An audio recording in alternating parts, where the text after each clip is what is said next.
Okay, it looks like we are live. Okay, all right. So, thank you everyone for joining us for this workshop on pronunciation tips. And we have Nicole Kaup with us. And Nicole and I have known each other for several. Oh, hold on. I can hear the live going on in the background. Um, Nicole, can you Stop sharing? unshare for a second? Absolutely.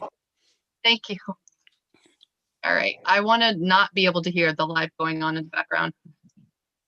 Okay, there we go.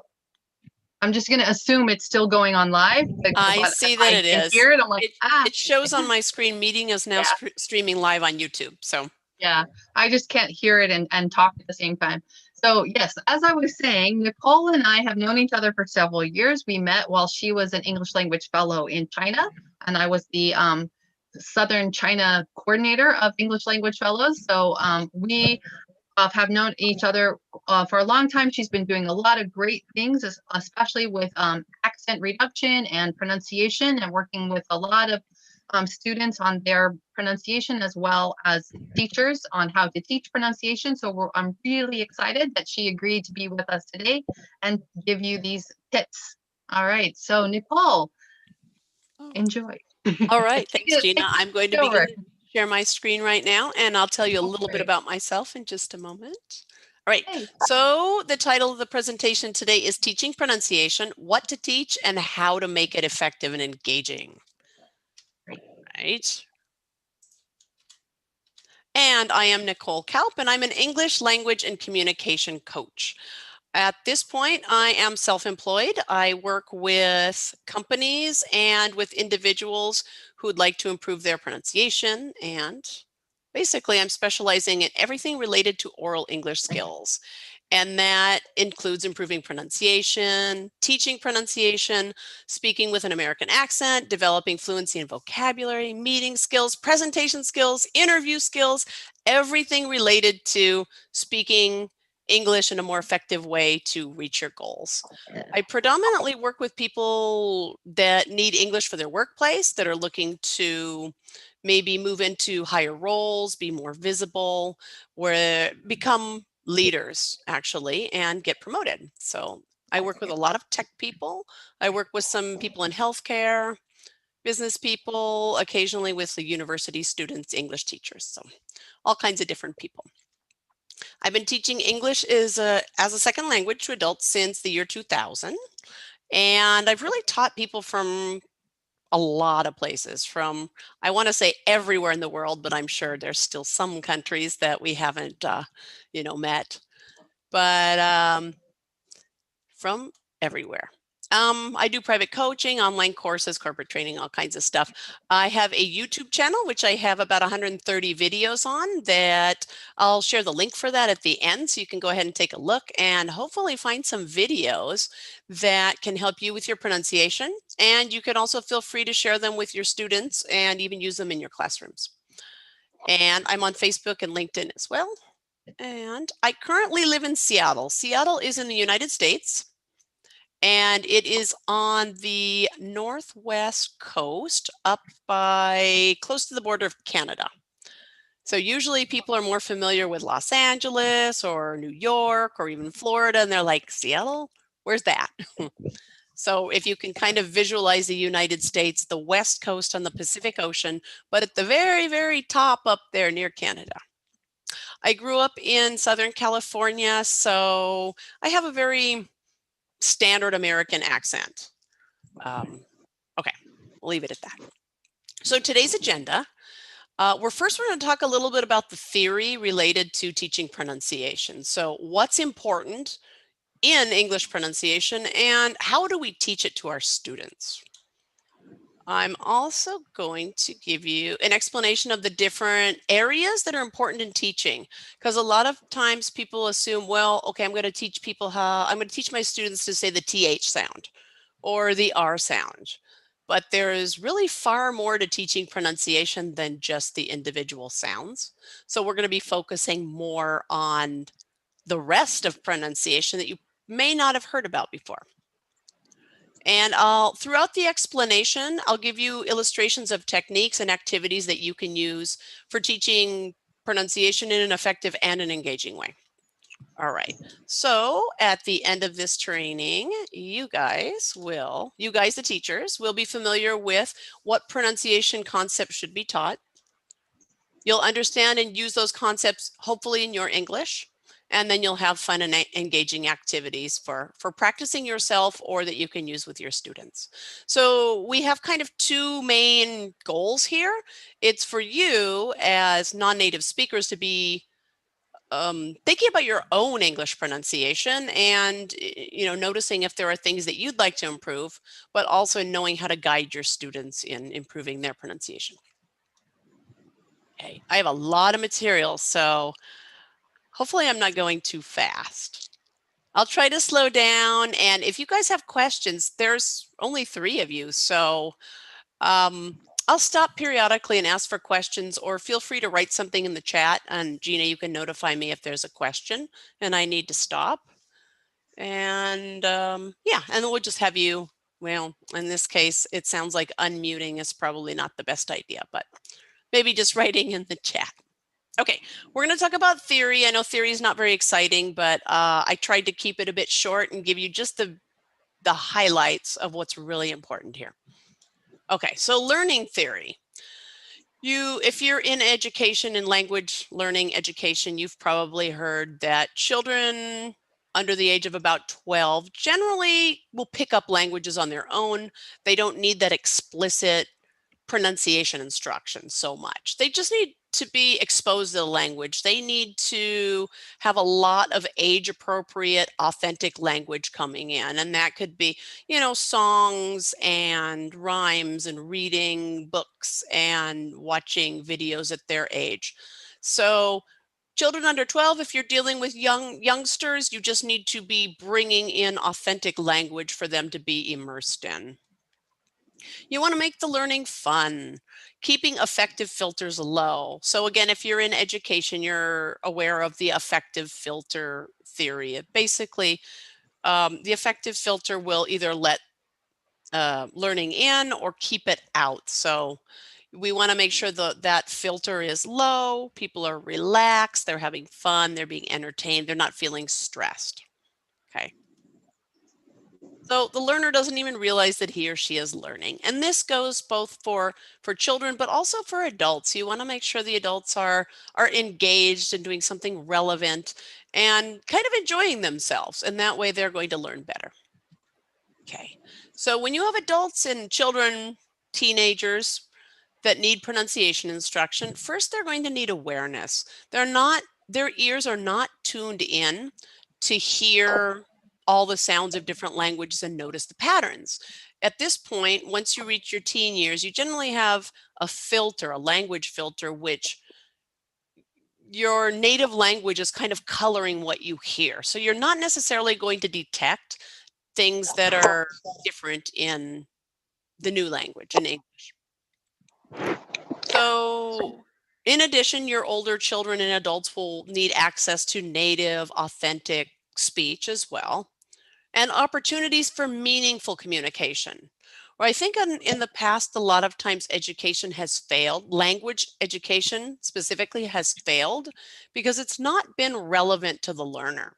They're learning lists of words and they're learning grammatical structures, but they're not really integrating, or this has been in the past. I think textbooks and learning materials have gotten much better in the last couple of decades about trying to relate the learning to the learner's life, actually making it relevant and interesting, and not just giving them lists of words and grammatical structures without relevant communication. And I see there are some questions here before I kind of move on to the next. Gina, can you look at the questions for me there? Yes. Okay. We have it's actually John and Dr. Singh saying hello to each other. Oh, hi guys. No question yet. Oh, I just keep seeing it flash, and if I go and look at that, it kind of interferes with my PowerPoint, and then I get stuck and have to unshare. So it's just easier if you look for me. Okay. All right. Yeah. Well, I thought, okay, I didn't see the flash myself. Yeah. okay. I was Okay. just thinking, oh, I must have said something because all of a sudden everybody's like chiming in here on theory. Okay. Okay. So for your adults and older children, you're going to want to awaken other areas of the brain, not just a language area of the brain. That specific area, Broca's area, is really not so flexible after puberty. It really just kind of gets set, and it's kind of wired for your native language. So we need to actually tap into other parts of the brain. And I'm going to show you a little video next that's kind of interesting and talks about that. So brain science. We want to activate the parts of the brain that are still open to learning new language sounds. So images, music, movement in other ways. So if you're an educator, you've definitely heard these terms. Kinesthetic, you want to get movement involved in gesturing, using hands and getting movement involved in the learning. Auditory, we want to tap into rhythm and musicality. So we want to open up the musical areas of the brain. And visual cues are often important in pronunciation. Not so much reading the words on the screen here, but using colors to indicate certain sounds and using notes and little markings. And I'm going to show you examples of both of those in a little while. So you don't have to guess what a markup is. I will actually show you an example in a bit here. So here, oh, not at my video yet, almost. So we've come to the realization that we cannot teach speech elements in isolation.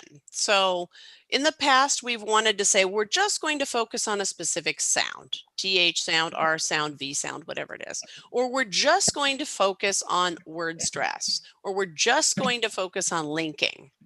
So more recently, in this last decade, we've been realizing we can't focus on one or the other. Because for a while, we started thinking about suprasegmentals, which actually suprasegmentals are your rhythm and melody, your intonation, the overall sound of the language. We started to think that that was the key for a while and started to exclusively focus on that. And then realized that, well, we've got the sounds that we just can't ignore those. They are part of the language too. So these are two key terms in here, suprasegmentals, and then segmentals refer to the segments, right? The individual sounds. So we don't want to look at either of those in isolation. And we don't really even want to look at individual words or sentences, but the language as a whole as well. So we're getting more to the big picture and away from, well, I wouldn't say away from the details, but the details are there and we need to look at them, but we also need to see the big picture. All right. I seem to have lost the little video I was going to show you guys. Hold on one second. Oops, I stopped sharing, didn't I? 1 second. Let me go back into that. Trying to figure out where my video went that I was going to show you. Oh no, it's upcoming. Okay. I thought I lost it. Technical difficulties, that's what I'm calling it. Okay. Let me go back and share again.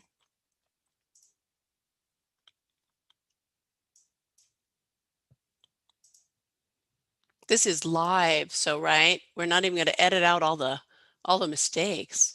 All right, so let's start talking about suprasegmentals, right? Your rhythm, your melody, your overall sound of English.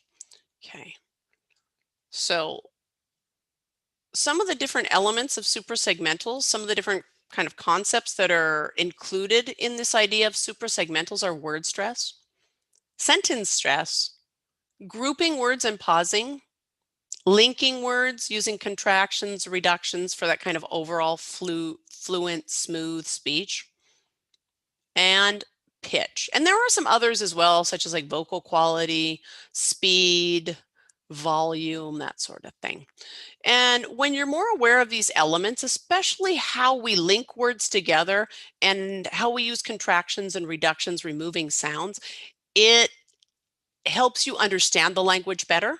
you start realizing native speakers are actually removing sounds and we're blending words together. And that's really hard for students who have learned English through reading and writing. They don't recognize how we've removed sounds. They're expecting to hear all the sounds they see in writing, and spoken English is quite different.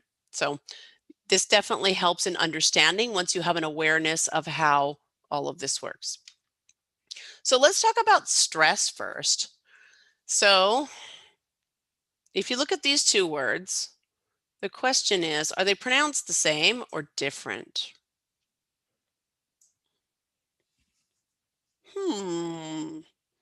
What do you think? Same or different? Are you asking Dr. Singh and John?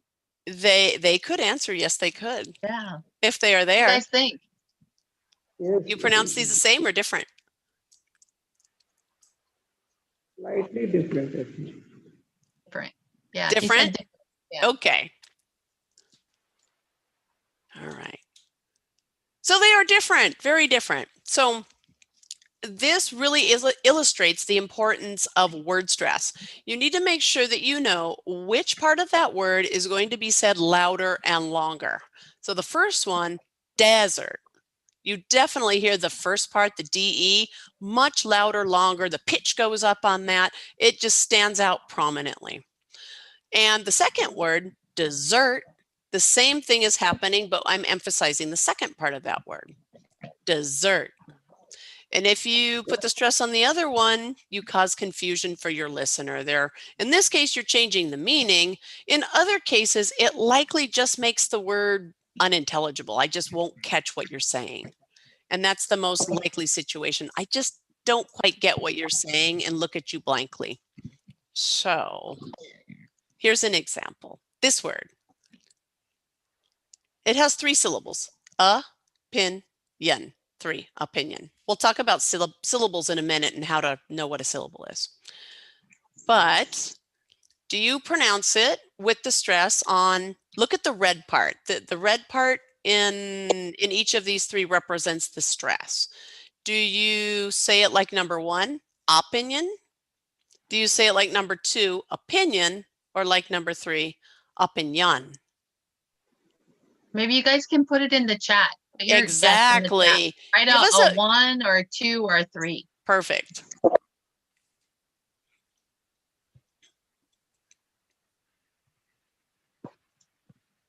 I usually get different answers depending upon the language, the native language of the person. Okay, so we have Dr. Singh says 1, opinion. John, what do you think?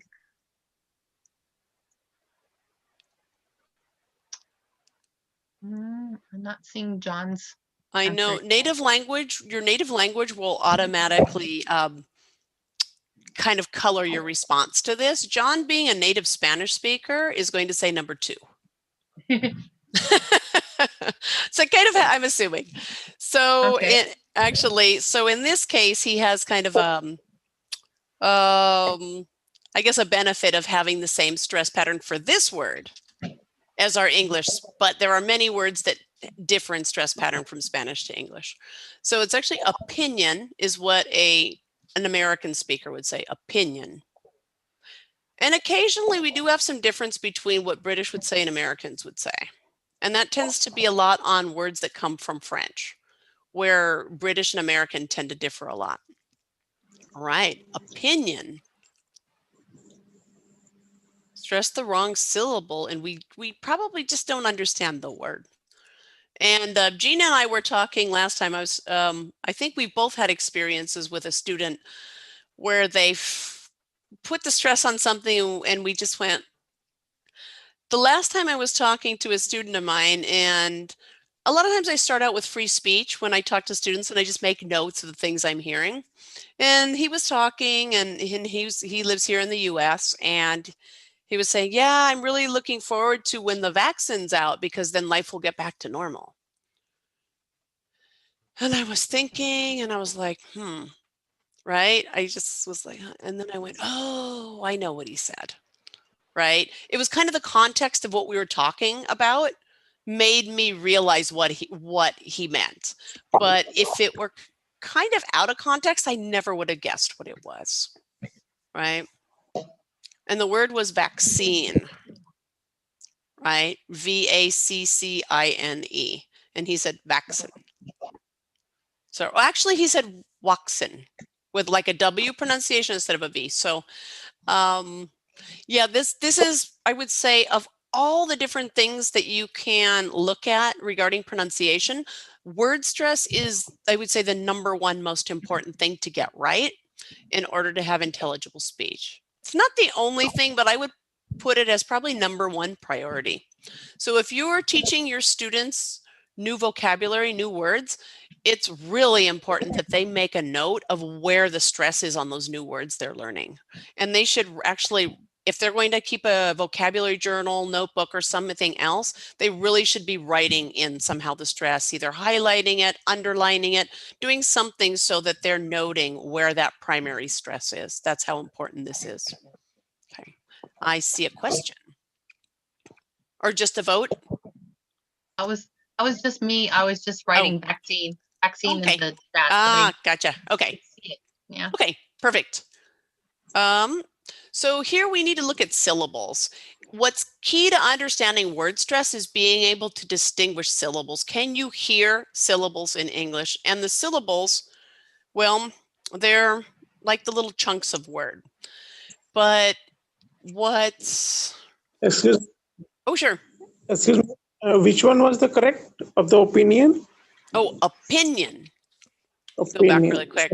It's #2 here, opinion. Okay, that is the correct one. Yeah, and I know Indian English really does have some variation. And actually, I think I've heard Indian speakers use maybe all 3 of those as well. So I know there's quite a bit of difference in Indian English about kind of what's understood amongst Indians. But in the US, the #2 option is what's right. In Australian English, I'm assuming is also opinion. Yeah, I think pretty much, yeah. Okay. Thank you. Sure. Okay, so going back to syllables. So at the heart of every syllable in a word is a vowel sound. And so your vowels, well, vowels are spelled with the letters A, E, I, O, U, sometimes Y. But they can be spelled with combinations of them as well, A, I, O, U. So those are your vowels, right? Your basic 5 vowels there. And really we have more like 14, 15 sounds in American English represented by only 5 vowel letters. Well, that's really another topic actually. But so at the heart of each of your syllables is a vowel sound. So you'll notice afternoon. You hear a. You hear the vowel a, so there's 1. You hear Believe it or not, anything ending in an R, well, ER, AR, OR is considered a vowel. So a, and oo. So you hear 3 distinct vowel sounds. So you have 3 syllables in this word. Afternoon. Right? Yesterday. We have and yes, and and a at the end. Now you're not looking at the vowel letters. You're listening for the sounds. And a. Because you see the AY together, but they're one. They're one vowel. They're the A sound. Okay, so you have 3 different vowel sounds. So you've got 3 syllables in this one. This one's a bit longer. Right? Technology. A. Yeah.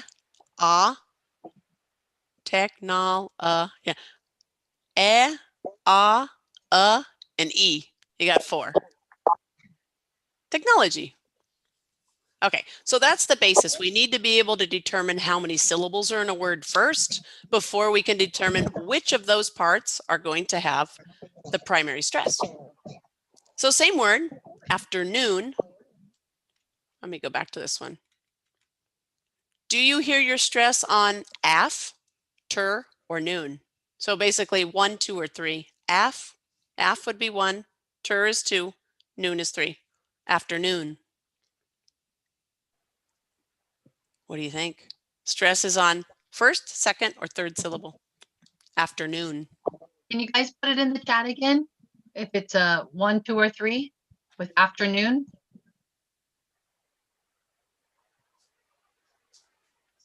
Gina's not voting. I didn't vote. No, she's got a what would you call it? Unfair advantage. Yes, exactly. All right. Afternoon. I'm going to make it more obvious. Afternoon. John and Dr. Singh, can you please put it in the chat if you think it's on the first, second, there or we third go. syllable? We got somebody. There we go. Okay, Dr. Singh says 3. Good. Okay. So I don't know what's going on with John. John, are you still with us? But having a break. Dr. Singh, good job. You got it right. Nice work. Afternoon. Okay, so on that third syllable on noon. So you'll notice that one is loudest, it's longest, it has a pitch jump. Afternoon, afternoon. It kind of jumps up there.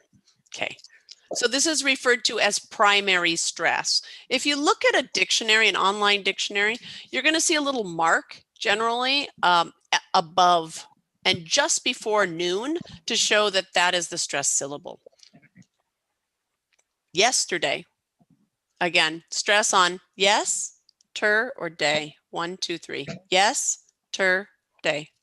If we were in a classroom, I would have you guys hold up fingers. But actually, I modified this presentation today for online purposes only, since I think very few people are actually teaching in physical classrooms these days. So I removed the activities that were related to physical classroom things and substituted in activities that can easily be done online. So usually when I have like physical groups of people, I'll have them vote, like especially voting right before their face. So not everybody in the classroom can see the answer. So if they're voting like this, only I can really see what they're voting. Because if somebody's doing this, right, they've got their finger up in the air. Once one person sees that, they just copy what they see. Okay, so yesterday, your stress is on the first syllable in this case. And then this one. Yeah. Oh, yeah. Now you tell us, Dr. Singh. See, this is what happens. Perfect. Once I voted 1, everybody else voted 1 because they think I'm the smartest person in the class because I was the first to vote. And so they just all copy. So I love this voting like right here, like kind of like your personal voting.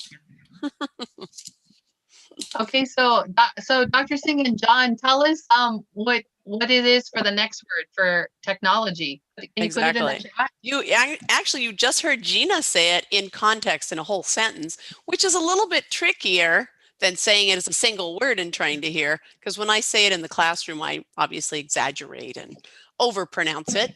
But Gina said it just in the regular sentence as a normal speaker would say it. So yeah, and Dr. Singh has put a number 1 in the chat. okay, so you think the word technology stress is the first syllable? Is that correct? Technology stresses the first syllable. Okay. John, are you with us, John? John, if you're with us, just chime in any old time. Chime in means to speak up, say, talk to us. Okay, so technology, as we're practicing in the classroom, we're generally emphasizing this. So it's really, really obvious on her technology, because at the sentence level or longer, it's subtle. The difference is definitely there, but it's not so easy to detect if your ear is not used to hearing it. So technology. Okay, so in terms of illustrating syllable stress, we can use different things. We can use hand gestures, and I have a little video on the hand gestures in a moment I'm going to show you on how to illustrate this to your students or even with yourself. You can also use clapping, we can tap on the table, rubber bands, humming, different things. But let me show you this little video here. Let's see if it will open up. It's just a 1.5 minutes, and it goes through a specific technique using your hand to get your body involved in the pronunciation. So kinesthetics.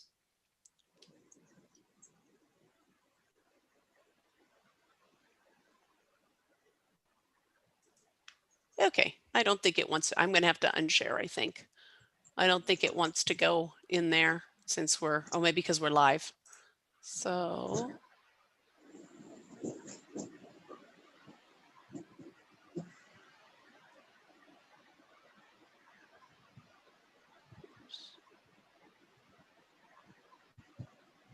If there's any problem with the sound or image or anything, just stop me and let me know. I think it should be fine. Make sure you click share sound. I did. That's why I was thinking. I was like, I always oops, forget yeah, that. you always forget that and have to redo it. Yeah. Hi, this is Karen, here for a Color Vowel Minute. We already know that listen and repeat isn't an effective strategy for improving pronunciation.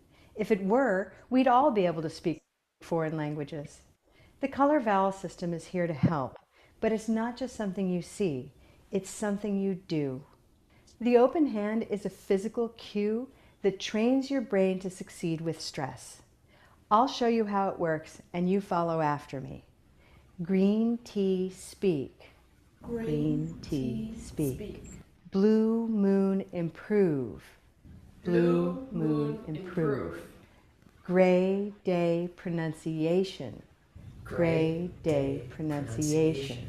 Purple shirt university. Purple shirt university. Lengthening your arm like this measures the time you need to spend on the stressed syllable.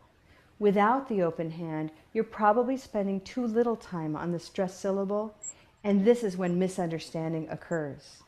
By opening your hand and lengthening your arm, your voice follows a physical cue that allows you to follow the rhythm of English instead of defaulting to the automatic patterns of your first language. With the open hand, you're training your brain to speak with the expected rhythm of English. This creates listener confidence, which in turn boosts your confidence. So use the open hand. Thanks for joining me for a Color Vowel Minute. Okay.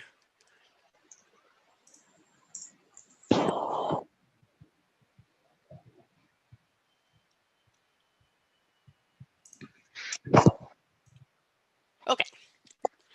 And so that's a gesture. That was an example of a gesture. So that's one that you can use. There are other gestures as well, but that's one example. A lot of times I use like a rising gesture too, especially if I'm talking about pitch, and pitch meaning, let's say I'm asking you a question. Did you have lunch today? Did you already have lunch? Notice how I'm going up. Did you already have lunch? Lunch. And so I'll be using like gesturing in a different way. She uses it here to do stress, but I can also use it for like pitch and for other things. And I do actually use my hands a lot to kind of emphasize length. But oh, here it is. Okay, rubber bands have been used for quite a while, a few decades now, to illustrate stress as well. So it kind of just gives you that idea of the length, the stretching. So technology, afternoon. As you're doing that, you're holding it as long as it takes your mouth and your brain to actually say that. Technology, pronunciation. And so having some sort of physical movement really does open up the brain in a different way that maybe your language area of your brain is just not getting that. It actually needs a gesture to go along. You can do clapping. I've done clapping before. Let's see. Pronunciation. This kind of, I'm not a very kinesthetic person, so I always have to like overthink it. So I think for some people this is great. For other people it makes them go, what's going on? Pronunciation. Tap on the table, same thing. Pronunciation. You can do that. Rubber bands. Humming. I know a lot of instructors like to use humming. So by doing humming, you're removing the actual sounds, and sometimes the sounds get in the way. And so you do something like this. I'm going to do technology here and just hum it. So you're removing the sounds in the words, and thereby you're just focusing on the actual stress pattern. So I'll do technology again. Let me do pronunciation. And so you're noticing I'm just humming. I'm just using kind of my voice without actually putting words in syllables and sounds to interfere. Shall we practice? Okay, here's a word, balloon. Okay, so if we're going to use the technique you saw in the video, she's going to use her arm like this, and she's going to say balloon, and stretching her arm as long as it takes. This way you probably won't see me much if I just do it this way, but if I go sideways, you'll probably see better. So balloon. And you notice I really have that long length on that second syllable. Balloon. Try another one. This is a 3-syllable word, right? You have an O, an A, and another O. Well, actually, it's not an O in the first syllable. It's an right? A, and O. So if I hum it, let me hum it for you first. Here, I'm just going to hum it. No gestures. I'm just going to say,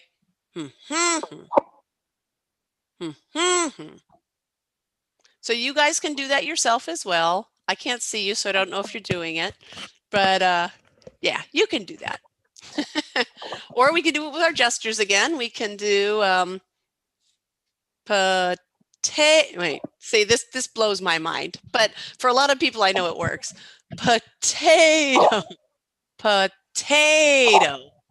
So you can see we're not all kinesthetic learners. I'm not. I do better with the rubber band, actually.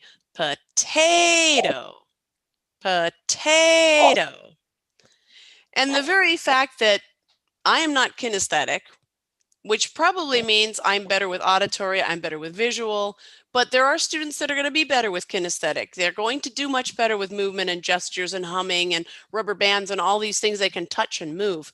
So we want to make sure that we're integrating activities that can reach everybody, not just, the people who are visual or the people who are kinesthetic or auditory. Do them all and do it in different ways, in multiple ways, and get as many different senses involved as possible. All right, volunteer.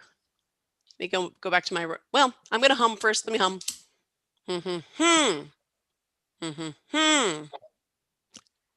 Third syllable, right? Volunteer. Volunteer. Or volunteer. Volunteer. All right. Wow. So, Dr. Singh. Can you try it again, Dr. Singh? Volunteer. Awesome. Beautiful. Got it. Perfect. Okay. And our last one. Oh, this is a long one. Let's see. Opportunity. Opportunity. Or rubber band. Opportunity. Or we can clap. Opportunity. So many. Opportunity. Awesome. Okay. Nice pronunciation. Perfect. All right. So that is our word stress. Similar to the prior video, here's another little video, and I was looking about where to cut it, and it's like, I like it so much, I think we're going to watch the whole thing. It's only 3 minutes and 20 seconds. This is an app. Okay. So it is called Blue Canoe, and it is by the same lady that you saw in the prior video, Karen Taylor. Gina, do you know Karen? Have you? No. Oh, you don't? Okay. So she's at a lot of conferences, TTELT conferences and such. She would be an excellent person to do a workshop.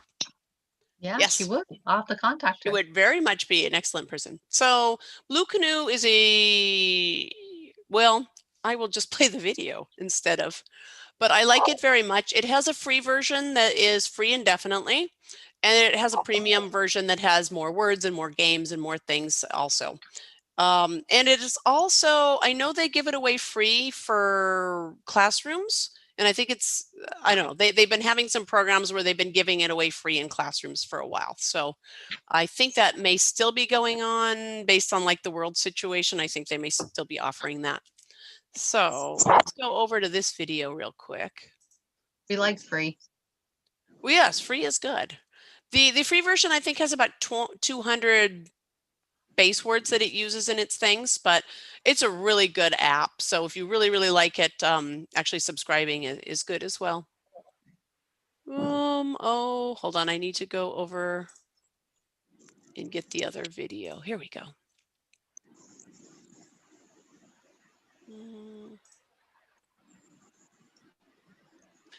Oh my gosh. Hold on 1 second. It's still defaulting to the other video, so hopefully that's going to fix it. Still telling me open hand. Oh, okay. There it is. It is this one. Okay. I'm not sure if I shared the audio. Yes, I did. Okay.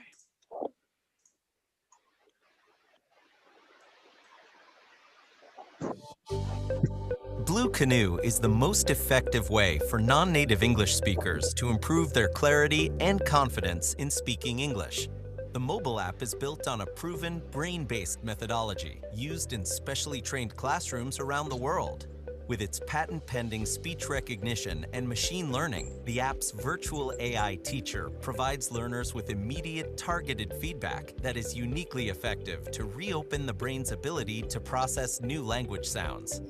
As babies, we learn the language sounds of our environment through a special part of the brain called Broca's area. After childhood, Broca's area becomes less flexible, making it difficult to recognize new language sounds, which is why listen and repeat is often unsuccessful as a teaching method. The patented color vowel system bypasses Broca's area by engaging the visual, music, and movement parts of our brain. Blue Canoe teaches how to master the two most important parts of spoken English, stress and the key vowel sound of each word, using visual images and musical patterns. It names each vowel sound with a color and object that use that sound.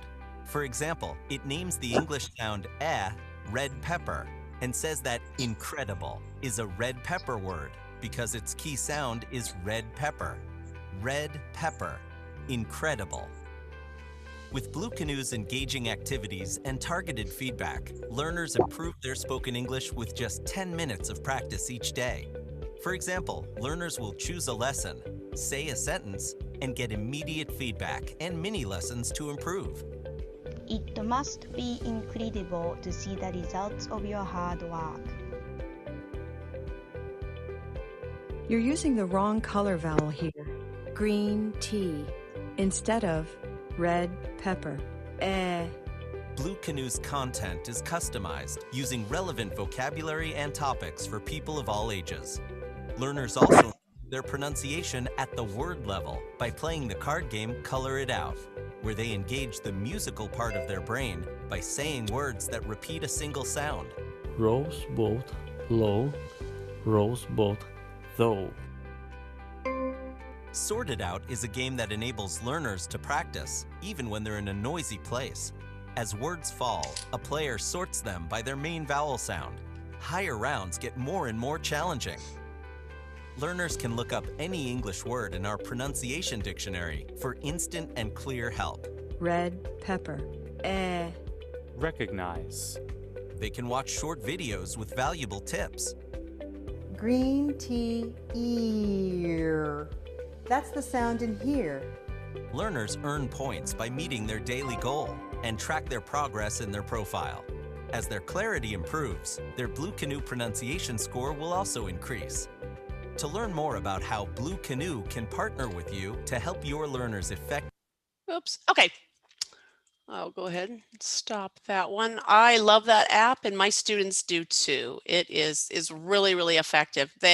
Most of my students, the feedback they say is that like, I really like how it listens to me and says, you pronounce the, what was it? The green tea sound instead of the red pepper sound. So it very clearly tells them what sound they produced instead of producing the correct one.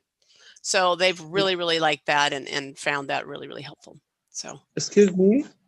Which what was the name of that app? It's called Blue Canoe. And Canoe is spelled Canoe. I'll put it in the chat. Absolutely. bluecanoe.com, right? I think so. I'm not sure. It's, yeah. Thank you. Yeah, it's a phone app though. It's on your phone. I don't think that it has a web version. So, okay. Back to the PowerPoint. Let's see. Okay, so that was Blue Canoe. So that's a great way to practice both word stress and vowel sounds. Oh, and the idea is 10 minutes a day, and everybody can do 10 minutes a day, right? That's pretty easy to do, and it's fun, and it's game-based, and it's point-based. So you get points and different things, and students like those sort. Even adults, children, that works for kind of any level. Okay, so we're moving to another idea, another topic. We're going to talk about thought groups.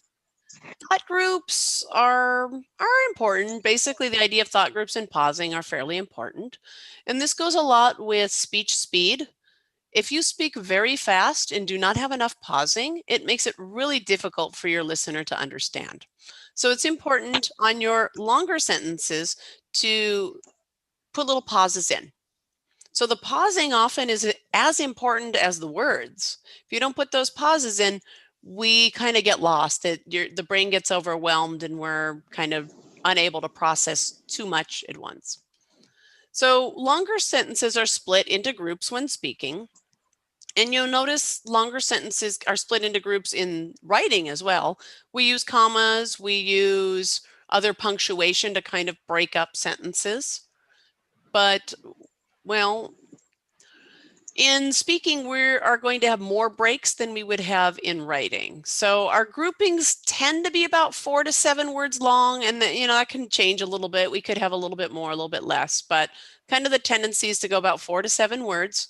So the brain, and then stop. So the brain has just like that little half a second or so to digest what was just said. So we know to pause for periods and commas. And we're going to pause in additional places so we can highlight the most important information. And thought groups can vary from speaker to speaker. And I encourage you guys to watch speeches. Take a look at like TED Talks or graduation speeches or political speeches or anybody who's standing up on a stage and presenting and speaking. Those tend to be speakers that have practiced and rehearsed, and they are speaking at a slower pace than a lot of normal speech because they want all of their listeners to follow and understand them. So they tend to slow down their speech and pause. And sometimes those pauses can be dramatic. The pause may be for a couple seconds sometimes if they really want you to think. So listen to good public speakers. I mean, seriously, good public speakers, not just anybody standing up, but the ones that are known to be good. And notice their pausing.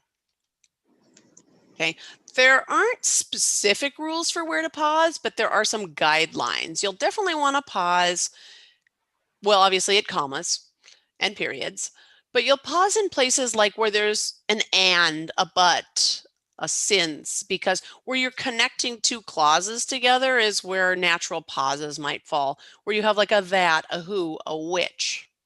So the more you kind of listen and are aware of it, the more you kind of develop a feeling for where you might want to pause. Okay, so observation and practice. Okay.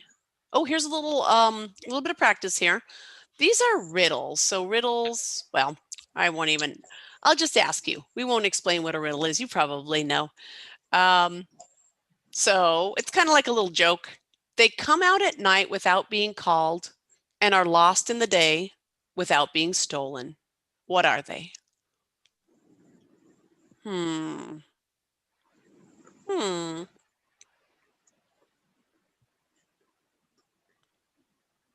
No? Shall we keep you in suspense? No, we'll give you the answer. Or shall I read it again? Singh, do you have a chat? Dr. Singh or John, do you have a guess? No, I am not finding any solution. Gina, do you have an idea? The only thing I can think of is stars. The stars, you're right. Oh, yay! Hey, you got it. Okay. So we're kind of like entertaining ourselves here and having fun, but at the same time, I'm going to be repeating that a few times. They come out at night without being called and are lost in the day without being slow. So you like notice where my pauses are. Notice that I'm not reading that super fast because I need to give you time as a listener to really absorb that material and think about it before I move on to the next piece. And so when I'm teaching this and working with students, we will actually write in. When we have written material, we're actually going to write in the breaking points. And I usually use like a little slash mark or something to say, here's where I'm stopping. Me as a native speaker, this is where I'm going to stop. Somebody else might read that differently. They might read it like this. They come out at night without being called and are lost in the day without being stolen. So different native speakers will speak at different speeds. And it's kind of good to be aware that there's not an exact rule for doing this. Just start getting a feel for it. All right, I'm going to give you another one. All right. Samuel was out for a walk when it started to rain. He did not have an umbrella and he wasn't wearing a hat. His clothes were soaked, yet not a single hair on his head got wet. How could this happen?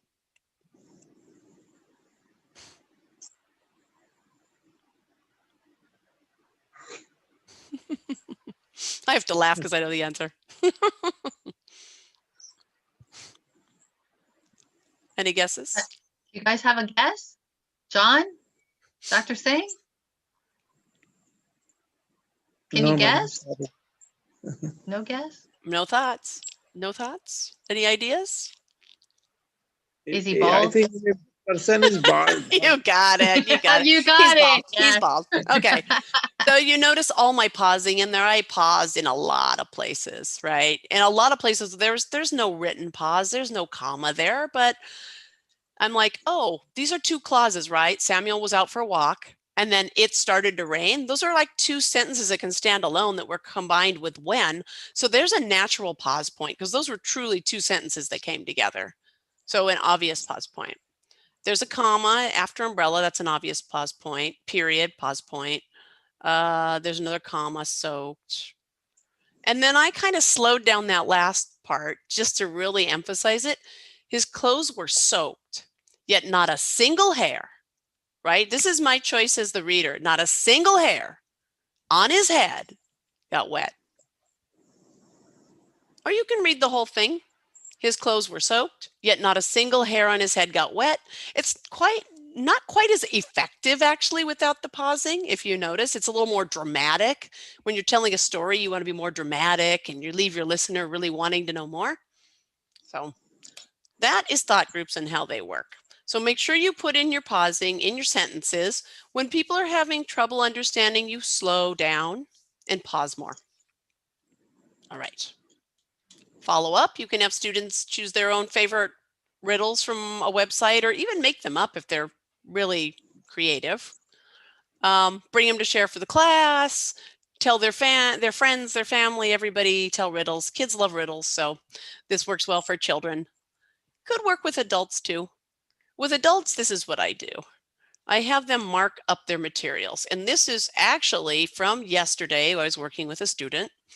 And from his actual work, I changed the names to protect the innocent, right? But this is what we're working on. We've got some other notations in there, but you'll see the red slashes are where we decided that we're going to break in this. This is a little introduction. He was talking about his work and what he does. Basically something that he uses often and, you know, talking to other people. This is what I do. My team works on this. And kind of, you know, speaking to a little bit about his experience. So we went in and put in some breaking points. My team's mission is to deliver the best connection experience between cars and phones for billions of drivers.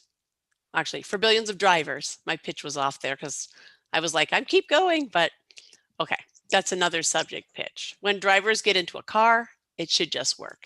So again, for adult learners, this is really effective because they're working with their own relevant materials and they're using this as their practice.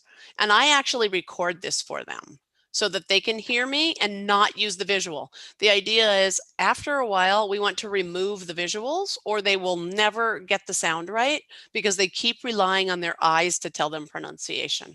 So you've got to remove the visual after a while. So they're only going with their ears. All right. Next, how are we doing? 5. Okay. Contractions, reductions, and linking.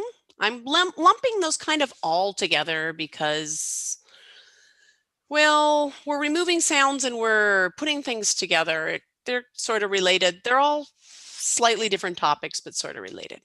So English often sounds quite different than it looks, as you're probably aware. And we need to train our ears and stop relying on our eyes. So listen as I read some sentences. Which sounds have disappeared? Do you hear individual words or are they all connected? Oops. I wasn't supposed to show you that yet. I'm going to read it for you. I have a picture of it here on my phone. Okay. Although I just saw it and you probably did too. Okay. Okay, the first one. So you're listening for, like, how many words do you detect in here? Does it sound like one word? Does it sound like 2 or 3? Does it sound like a whole bunch of words? And once you look at it, you want to think, which of those sounds disappeared in my speech? I'm on my way. Off. How many words did you hear? I'm on my way. 4 words. Well, did you really hear 4? Or you know what I 5. said? Which of sounds I'm on my way. Well, I should say, where is there any stopping in there? Is there any breaking between the words? I'm on my way. I'm on my way. If you didn't know English, would you say that was 1 word? 2, 3? I'm on my way. Since we know English, we're like, well, that was like 4 or 5 words, right? But because we're used to the way it looks.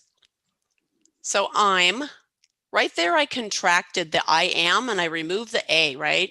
The sound that disappeared was the A. I'm, instead of I am, I'm on. Those connected. I'm on my way. I'm on my way. Everything just kind of linked up nicely and smoothly, with the missing sound being the A in am. All right. What's my next one here? I'm going to give you another one. Now that you know what we're doing, now you're listening for what's missing. What are you going to do tomorrow?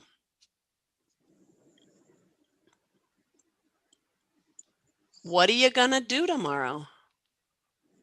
There's a lot missing in that one. There is. If I had to count them, I would say, what are you gonna do tomorrow? I would count 4 distinct words there if I didn't know English.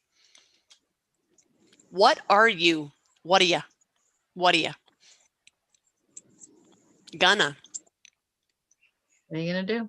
Yeah. So what are you? What are you? And you notice what are, what a. Well, we dropped off the R sound definitely in R, right? If the actual letter R. What a ya. In you, it's shortened to this sound, this kind of indistinct, short, what a ya. Going to, right? Going to, we lost the ing, we lost the T and the 2, the oo sound in 2 shortened to that sound again, gonna. So you'll notice there's all these sounds that just kind of disappeared. So it really sounds quite different from the written words here. What are you going to do tomorrow? Dr. Singh, you want to give it a try?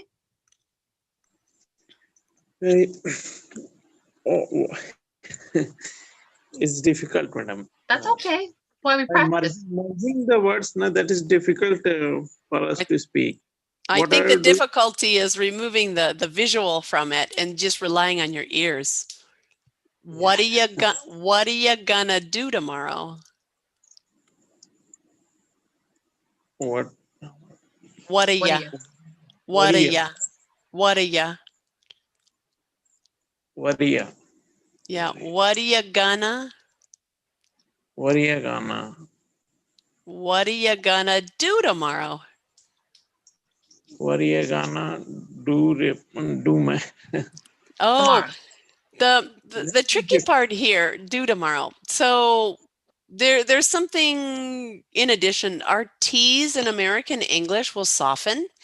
So you'll notice the T in whata-ya actually softened to a D sound. What an American speaker would hear as a D sound, other speakers from other languages will hear that as an R sound. So whata. So that T in what softened, and also do tomorrow. The T in tomorrow also softened. Do tomorrow. So when the T falls between vowel sounds in American English, it softens to that flap sound, which we consider a D, which you may hear and say, that sounds like an R in my language. One thing I want to ask, madam.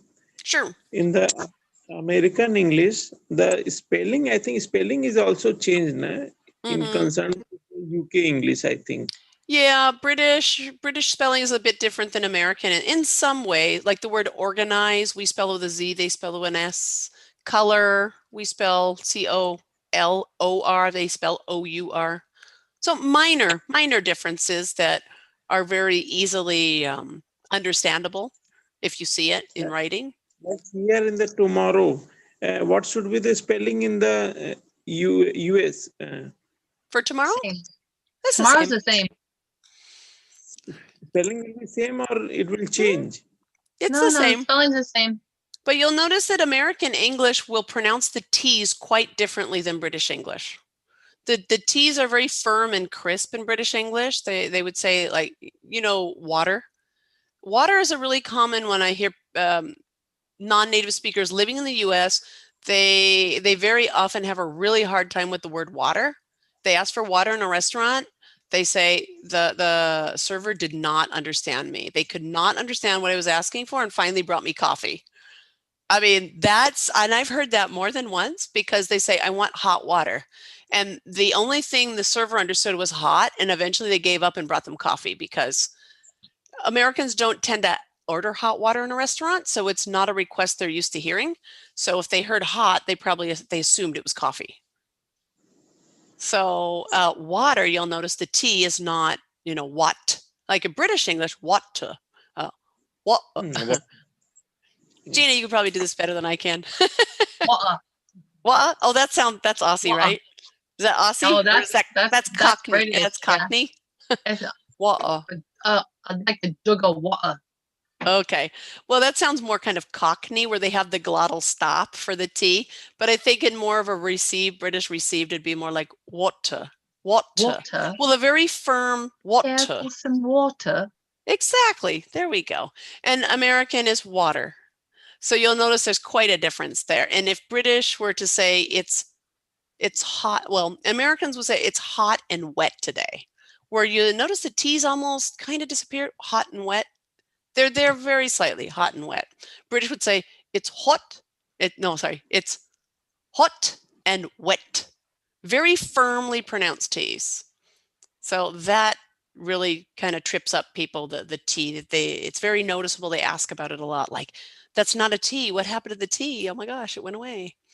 Silent sometimes, or T's can become silent in words like internet, international, center, and some others, but that's fairly common that they become silent. So yeah, that's a difference between our different dialects of English. All right, I'm going to move on. We got the idea here. I'm sorry, say again. One thing I found that when the number of vowel go on to change, or repetition of the vowel, some vowel comes, then the pronunciation go on to change in most of the cases. Did you find that thing? The vowel sounds? Are you talking about the differences between, like, let's say British English versus American English and vowel pronunciation? There is 5 vowels, A, E, I, O, U. Right. That when more than one vowel come in a single word, then the pronunciation go on to change. Oh, I think you mean you're talking about a written vowel when you see it in writing. Okay. You're talking about writing? It go on to change. Let me take a yes. I think he's talking about word stress. When there's 2 syllables in a word, that the vowel sound will change. Oh, are you talking about a word like photograph versus photographer? Like where the stress shifted and the vowel sound changed? Or are you Yes. talking yeah, oh, okay. Trying to think of some more examples of that. Yes, that happens. Two O is coming. Vowel is coming in wolf. WOOLF. You find there is two vowel is coming at the same time. Oh, okay. So no, we're They're the talking about something different here. So you're talking about, like, let's say in the word wait, WAIT. Wait, is that no? Let me think of a better example. And I coming here also. So when you have a single vowel sound in a word, it's usually pronounced with a short vowel sound. For example, cat, C-A-T. You usually hear that that kind of shorter, relaxed sound. If you were to put an E at the end of that word, C-A-T-E. Yes. The effect of the E at the end of that word is to change that vowel sound and makes it a long A, so it's Kate instead of cat. I think that's what you're referring to, right? Yes. The written vowel letters. Yes. So usually when you see two vowel letters written, like let me go back to wait, W-A-I-T, you have an A and an I. Yeah, and I, yes. That is only one pronounced vowel. You see two of them, but it's really only one vowel sound.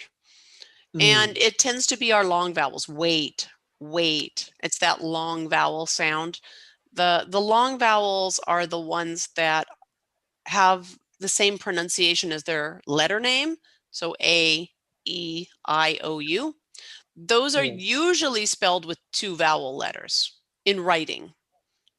Yes. Mainly confusion occurs in these words, which is having more than one vowel. Which are you looking at something on this screen?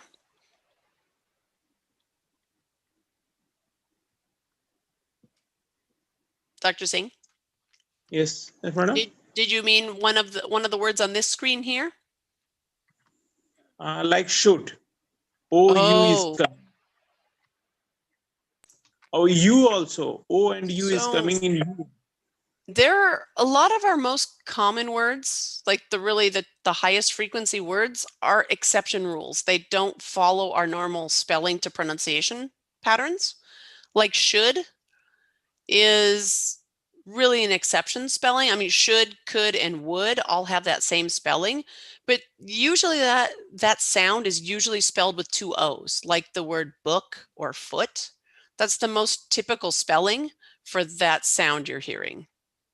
So all of these words that have those unusual spellings where the spelling doesn't really represent the pronunciation at all, they need to be basically memorized. They need to be learned as what we call sight words. Like if you're teaching children to read or anybody to read, really, you teach them the rules of when you see an AI, usually you're going to pronounce that as A. And if you see an OA, that's usually O, like in boat. But then you're also going to give them lists of words that don't follow those patterns that they just need to memorize because there's no way to get to the pronunciation based on that spelling. And unfortunately, those are the most common words in English. The lesser common words tend to follow the patterns. So actually, that's kind of good because the most common words you're going to be so familiar with that you learn them very quickly and easily. And then the other words that you haven't seen or not familiar with, you can pretty well guess their pronunciation. Does that answer your question? No, that was my thinking, and I think I'm correct in that sense. There is a pronunciation problem occurs in those words, which is having more than one vowel. Okay. Yeah, I would suggest if you're kind of really interested in like the spelling and pronunciation, to look up phonics. Okay, spelling is not problem. Spelling is okay, but during the pronunciation, it go on to change.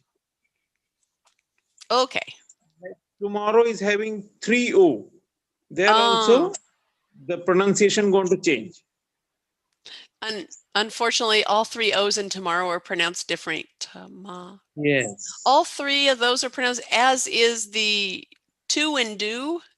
Fortunately, do have the same pronunciation, but they're not what you would expect with an O spelling. To and do are what we would call sight words. They're the words you just need to learn that they're said with an oo sound rather than an O sound, because a single O rarely is pronounced oo. I'm thinking like go or no. It's usually pronounced with an O, like actually O rather than oo. And then tomorrow, all 3 of those O's are pronounced differently. So English spelling is a big mess. It really is. And it would be so nice if we could have a spelling reform and kind of clean this up, but I don't really think that's going to be happening ever. So I guess we just have to get by with what we have. Okay. Ooh. Oh, Gina put something. I'm just typing in some stuff, but just Okay. to help him try to All understand. right. Yeah. All right. Let's move on and talk really quick about we're kind of getting, oh yeah, it's almost 5:30. Okay, let me run through a few other things here. Let's talk about contractions really quick. So Americans almost always use contractions when speaking. They're not bad, lazy, or incorrect speech. Actually, let me run really quick over to this page. So our contractions are things like saying she's instead of she is, they'll instead of they will, we'd instead of we had, what's, where'd, aren't, doesn't, and all those sorts. So those are just some basic examples of our contractions. Usually we contract be verbs is our other helping verbs like will or have get contracted. Question words, what, where, who, and nots, anything with not, is typically contracted in spoken English. Now, let me go back really quick here. So a lot of times I hear, well, my English teacher told me that contractions are bad or lazy or incorrect and I should not use them. So they're confusing writing with speaking. So traditionally in academic writing, you know, when you're writing an essay, when you're writing an article, when you're writing anything that's kind of seen as formal, contractions were seen as not formal speech, not good written English. But in speaking, even in formal speaking, the tendency is to use contractions. It helps us to speak more efficiently, to speak quicker and easier. But in formal situations, we will contract less, but we won't eliminate them. So instead of saying, think of a good example. Oh, you shouldn't have done that. Right? You shouldn't have done that. You shouldn't have, right? Shouldn't have. You shouldn't have done that. So should not have. I contracted quite a bit, shouldn't I? I've removed several different sounds in there. In a more formal setting, I would still contract, but I would not contract as much. Shouldn't have. I would notice the difference. Shouldn't have. I would not cut off necessarily the end as I would in more fast, informal shouldn't. So there are slight differences in levels of contraction in formal versus informal speech. But if you listen to good public speakers, you will still hear a lot of contractions and reductions in their speech. Even if their speech is very polished and very well enunciated, they will still say gonna and wanna and other I've instead of I have. They'll still use that quite a lot in speech. Right? We talked about that. Okay. So don't ignore contractions for your spoken English. Try to actually use them. And similar to contractions, well, contractions are your, if you notice, your textbook English. You've learned this back in beginning English, where we've removed a sound and a written letter, and we've written in the apostrophe to show that the sound and letter has been removed.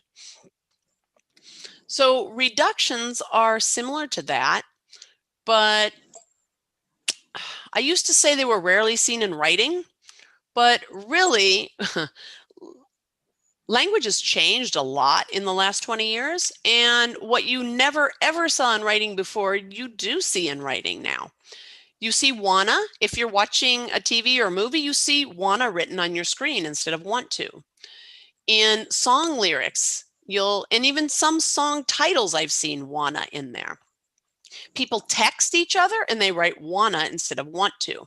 So these reductions or other ways of contracting words, removing letters and sounds, well, I would say sounds more so than letters, because letters are written, sounds are spoken. This has become very normal to the fact that it's reached our written language at this point. So gonna is so common that you usually see Gonna in again, movies, TV, songs, texting, gonna. Have to. And these are just examples. There are some others. There's not a huge number of these, but I would say there's probably maybe 30 that are really common. And once you know them, your ear gets trained to hear these and to understand English better. If you're used to listening for have, got to, and you hear gotta, there's kind of that disconnect between, your brain's not getting what it just heard. So once you become familiar with this, oh, okay, gotta means have got to, you start to understand things better. Shoulda instead of should have. You should have. I should have. I should have left earlier. I shoulda left earlier. No speaker will ever say I should have left earlier. It's very choppy and takes a lot of extra effort to say. So I shoulda. I have a lot of work to do. Instead of I have a lot of work to do, no native speaker would ever say I have a lot of work to do. It just is far too time consuming and difficult. And this is why so many of the students that I work with, English is so hard for them to speak because they're trying to pronounce all the sounds that we natives have eliminated because they're too hard to pronounce. A lot of, instead of a lot of, it's just is kind of tiring to pronounce all those sounds. Okay. So those are reductions. And there are others. I'm going to skip that one. Linking. Let's talk about linking a little bit. So within our thought groups, we're going to connect the end of one word to the beginning of the next for kind of that smooth, fluent sound. No pausing. There are pausing between certain sounds, but a good deal of those sounds combine nicely together and just gives you that really nice, fluid sound to your speech. And again, that connection makes your speech much more efficient. It's easier to talk with less effort. And you'll also notice, especially we drop sounds to connect things nicely. So that is what most non-native speakers aren't aware of. We remove sounds that are too hard to say so we can easily connect our words. So it's making our speech more efficient. And once you learn to do that, English becomes easier to actually speak. All right, so for my adult students, I have them again mark up their text a lot of times so they can very clearly predict. We're going to anticipate what is going to link before we actually say it. So we're going to say, okay, the Z sound in is written with an S, but you hear a Z, is going to nicely blend in with is it. Okay, still raining, the L and the R will combine nicely there, still raining, raining out. So I have all these little markers. C to V is consonant to vowel linking, CV. CC is consonant to consonant linking. So you'll see the C's and the V's. C's are consonants, V's are vowels. Make a little note there saying these are going to blend. I have some other notations on there as well, but the C's and the V's are where we're all linking things. Okay. So yeah, so marking up kind of gives that awareness and we're playing with it. But then after a while, we're going to remove the visuals. After we've gotten used to and are aware of what's happening, we're going to get rid of the visuals and start working with our ears of listening for it and actually repeating. But at the beginning, your older, your teenage and adult ears are not tuned in to hear that. They need to become aware and they need to see it and Then we can take away the visual and say, okay, now listen for it. But really, all those visuals really do get in the way in the long run. So that you need to take away, we'd say, the crutches after a while, take away the supports, and, you know, start saying, now listen for what we just talked about. Okay. Oh, singing. Okay, so with the adults, we like to do our markups here and play with that. But what are we gonna do with our kids? Singing is great for kids and adults.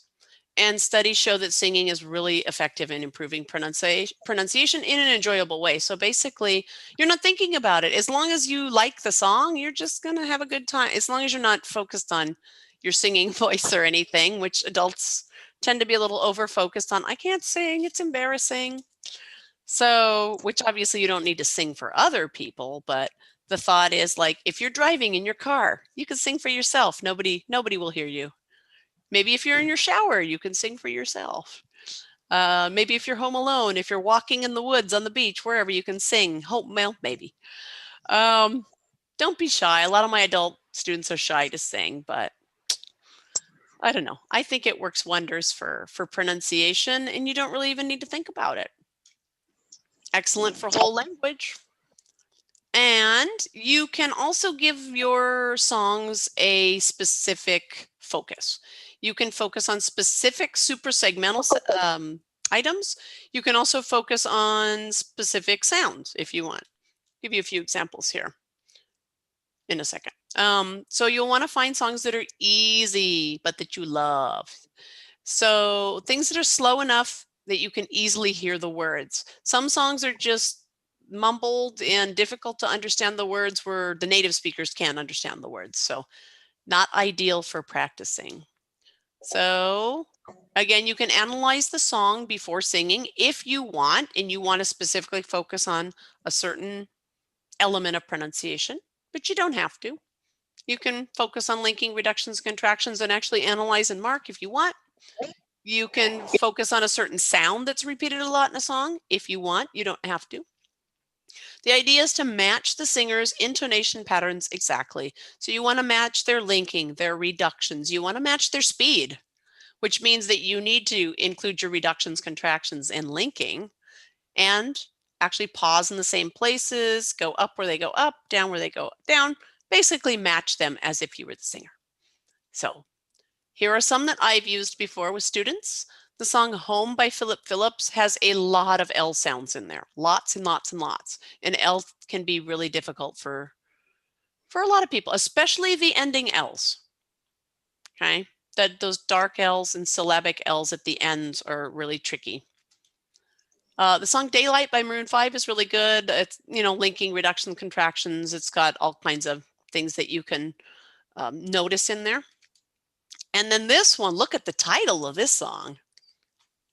The title is What Do you want from me? Right, and the title says it all.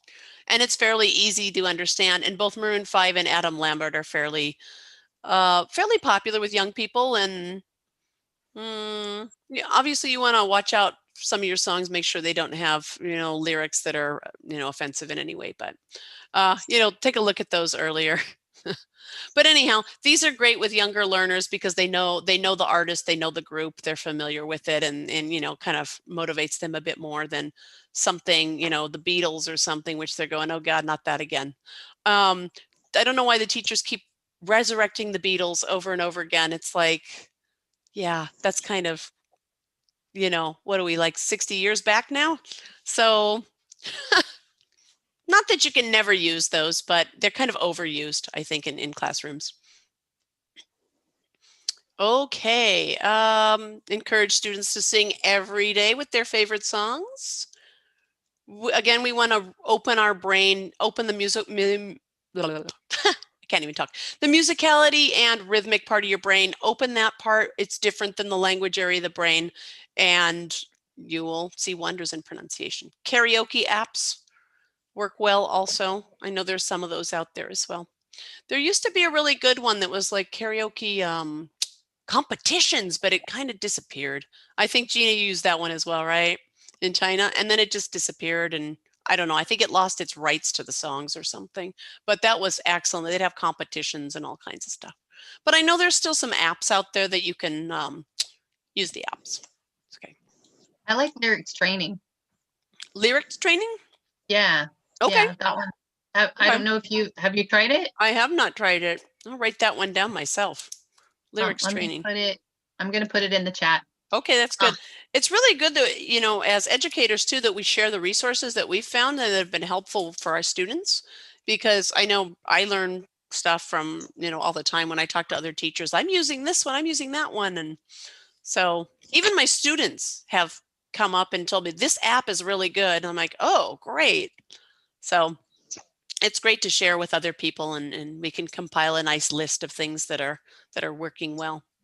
And inexpensive, it has or like free. competitions in it where you have to guess what word is missing in the song, like, and you can compete with your friends.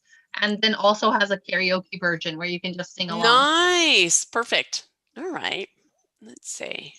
Oh, here we go. How are we doing on time? Oh, we're not too bad. Movie scene dubbing. This is kind of fun because a lot of times I like to use pop culture, movies, songs, things that people are motivated by kind of, you know, pop culture these days. They're movies, it's TV, they're songs, they're all these things that are around them and relevant. If it's their favorite TV show and you have a scene from there, they're like, hey, I want to do this. I want to be, you know, Sheldon Cooper, you know, and, you know, they, you know, can decide who's who. And so for dubbing, basically you're doing the voiceover. You are doing the voiceover for your TV scene or your movie scene. I would say you need to be really, really familiar with the dialogue. So you need to do a clip and make it like a small clip, like, you know, like a 2-minute clip or something. And you have to be super familiar with the dialogue, and to the point where you've learned the dialogue and can do it. So basically this is karaoke, but with like TV or movies. You're doing the voice. Okay. So once you get to the point where they all know the dialogue, you have the captions on with no sound. And so your students are acting out the characters. So I have not tried that in a classroom because, well, why haven't I tried that in a classroom? Well, I haven't had young learners for a while. Since I've been doing adults for the last several years, I haven't had any young, you know, younger people. And I like it with my adults. We do where they have to, I tell them they pick their favorite person, like anyone that they want, and then they have to come to class with at least 30 seconds of that person's voice that they practice and try to mimic them. It's kind of fun to see people that's come awesome. Yeah, they come in and they're Brad Pitt or they're you know, nice. Jennifer Aniston or something. Yeah, it's pretty funny.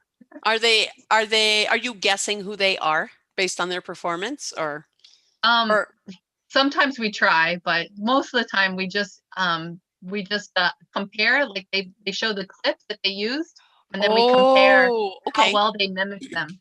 Yeah. Nice. That's fun. Okay. Oh yeah, present for the class, vote on the most accurate. That's just one version of this. You can also use clips for just awareness. For this one is hysterical actually. Sheldon, if you know the Big Bang Theory at all, Sheldon wears flip-flops. So it is a whole story of I did this and this happened and blah, blah, blah. So it's all full of these ED endings and past tense verbs. So the idea is, well, they could potentially note down the past tense verbs, but I would actually give them the list and say, listen to the pronunciation and categorize these. Which verbs did you hear were pronounced with a D? Which ones had a T? Which ones sounded like, you know, like walked? Which had a T ending? Which had a D ending, like called? Or which had a full ED ending, like decided? And have them categorize the 3 categories, like which ones, how were the ED endings pronounced? So it's actually putting this kind of dry, it's not exactly grammar, but kind of the, oh, I have to memorize the endings are different, into a, oh, I heard called, I heard talked, I heard walked, I heard decided, I heard waited. Well, not waited, waited. I should pronounce in American English, right? Waited. So it gets their ears tuned into hearing that, basically for awareness. All right. I have one other app that I wanted to recognize. It's called Elsa Speak. It's a pronunciation app as well. I'm not going to run through all the videos and all. It's in a way similar to Blue Canoe, but it also has like consonant sound. Blue Canoe just deals with vowel sounds and word stress. Elsa Speak is more kind of like the whole sentence, and it also has got the consonants in there, and it'll tell you you mispronounced this and that. So this one is also based on artificial intelligence and machine learning. So this one's pretty cool too. The nice thing about Blue Canoe is Blue Canoe has a free version that you can use indefinitely. Elsa Speak has no free version. It has, I think, a 7 or 14-day trial, and then you need to buy it if you like it. So I do have a coupon code for that. If you put my name in there, you get a 20% discount. But if you really like it, you can subscribe to it and buy it. But there is no free version of this one. So that's why. But it's a cool one. My students like this one as well. So you might want to try it out. And if you have the budget, it's not terribly expensive, but I know for people in other countries, it might be a little bit beyond their ability to pay. But you might check it out if you're interested. And I think we're at the end. We are at the end. So after this workshop, hopefully you understand some of the concepts of rhythm and melody, of your suprasegmentals, to use that word again, suprasegmentals. We talked about word stress and thought groups, contractions, reductions, and linking. There are more elements of rhythm and melody that we didn't talk about just for lack of time. We could talk about sentence stress. We could talk about voice quality. We could talk about other things as well, pitch, but for another time. So, and you also have some basic activities that you can use either in your own improvement or also with your students if you are a teacher as well. So hopefully you learned something. What was the most useful thing you learned from this presentation? Tell us what you learned, guys. Pronunciation. Pronunciation, yes. Hopefully you learned some specifics that you can also apply and improve on. Yeah, I got a lot of activities that I want to try with my students. So thank you for all of the useful tips. Well, good. Yeah, I had to pull out several of them that were in-person stuff. I'm like, darn it, I love that game. I have a lot of games to play that I've actually used in my class. Oh my goodness. Have you seen the Fly Swatter one? Oh yeah, that's a lot of fun. I've played that before. Actually, I have. Yeah, come to think of it, I have played that not too long ago, and the students were like, there was one that like fell on the floor. She's running up there, boom, and like she like falls on the floor, and I'm thinking, oh my God, I hope I didn't have a student get hurt in the classroom. And they're laughing hysterically and having a great old time with that one. So, oh well. But there are plenty of good things that we can do still online as well, and with apps and other fun things. But one of these days we'll get back and play Fly Swatter game again and some other fun things in person. All right. John, what did you learn? Let's see if John will tell us what he learned.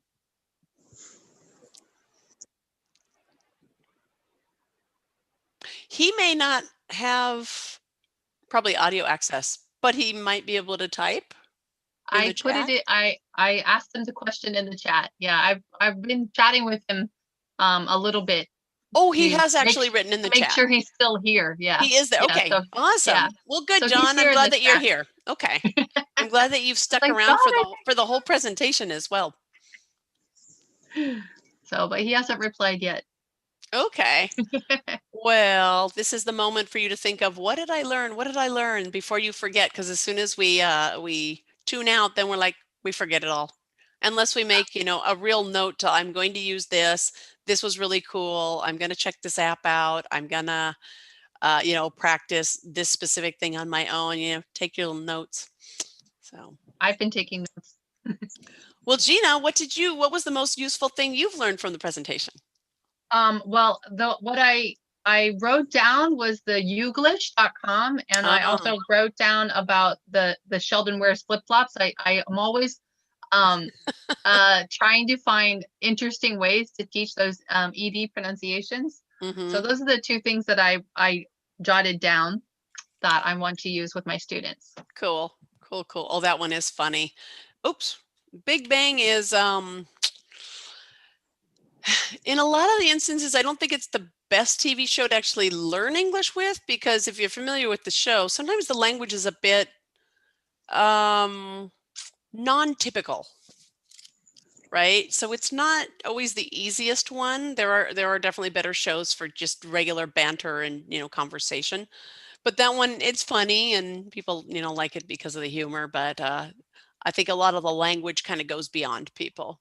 Yeah, it seems to be this generation's Friends. Like our generation had Friends, and Big Bang Theory seems to be the newest one. Yeah, still I hear very frequently people are like, I love to watch Friends, and I'm thinking, really? That's like 20 years ago. Yeah, exactly. But it's still funny.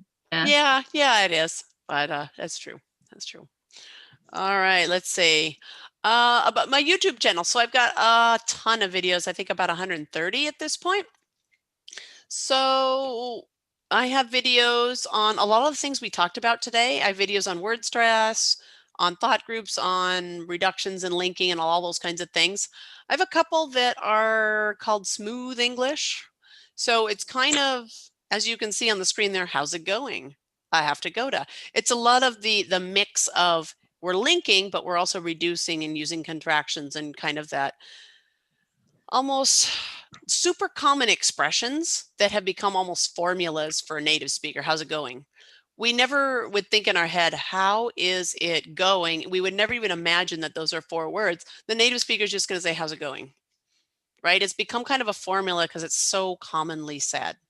I have to go to school. I have to go to work. I have to go to the bathroom. I have to go to whatever. It becomes just so natural to us that we would never separate those into its components. And so kind of the more that you can practice and get used to those kind of speech formulas, you're sounding more native that way rather than chopping up everything into its individual words. It sounds very choppy.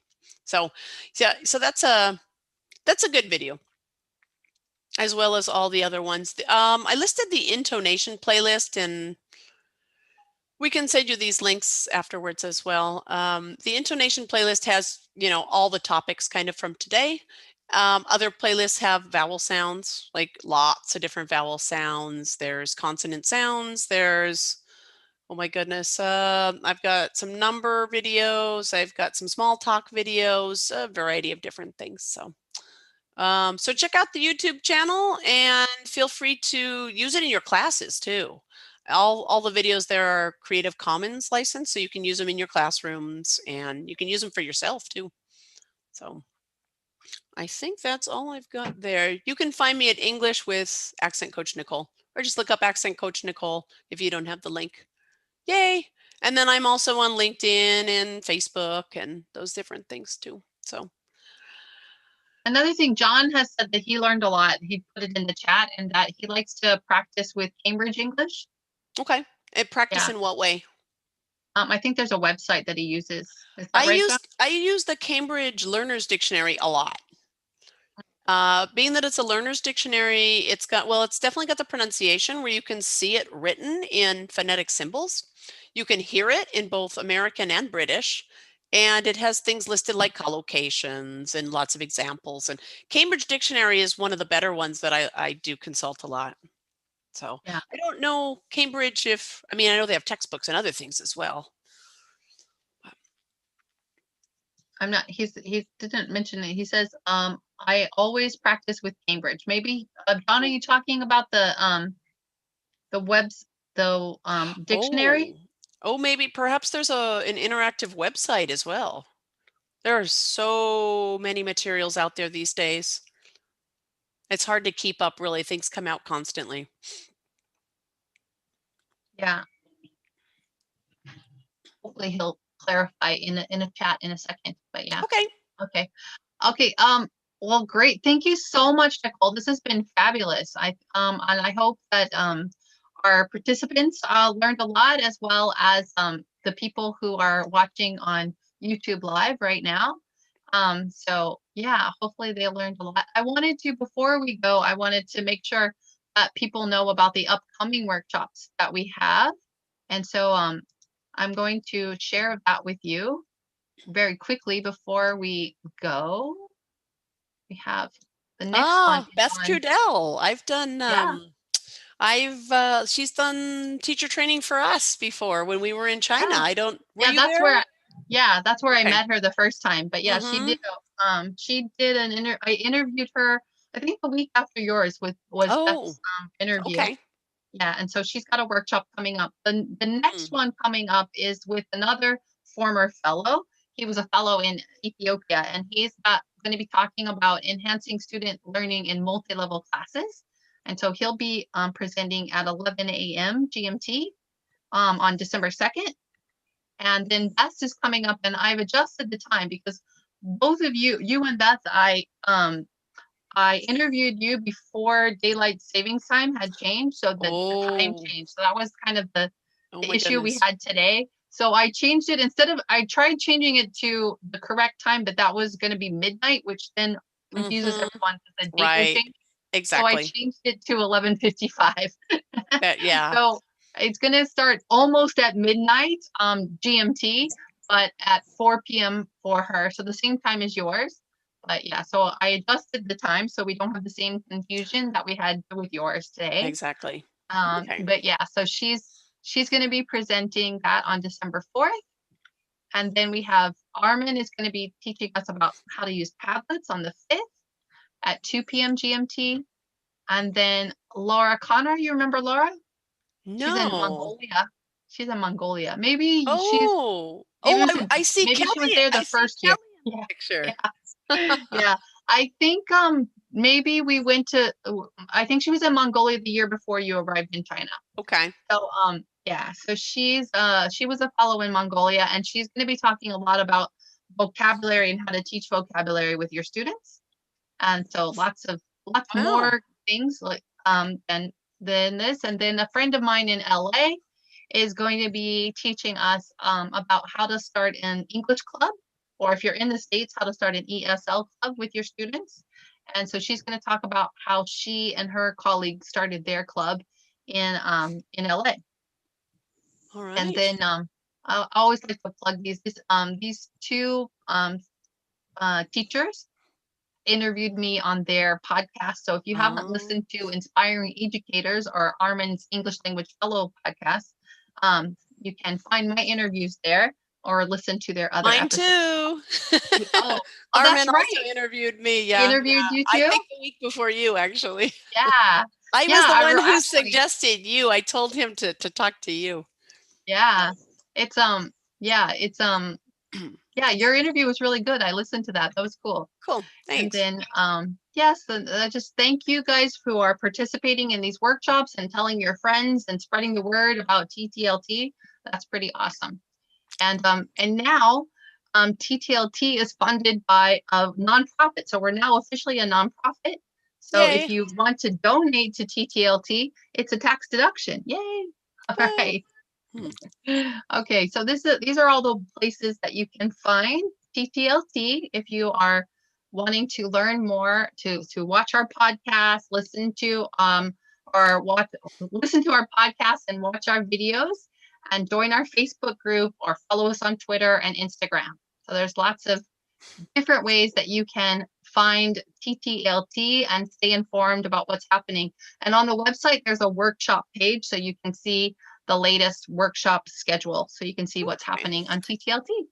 Dr. Singh would like the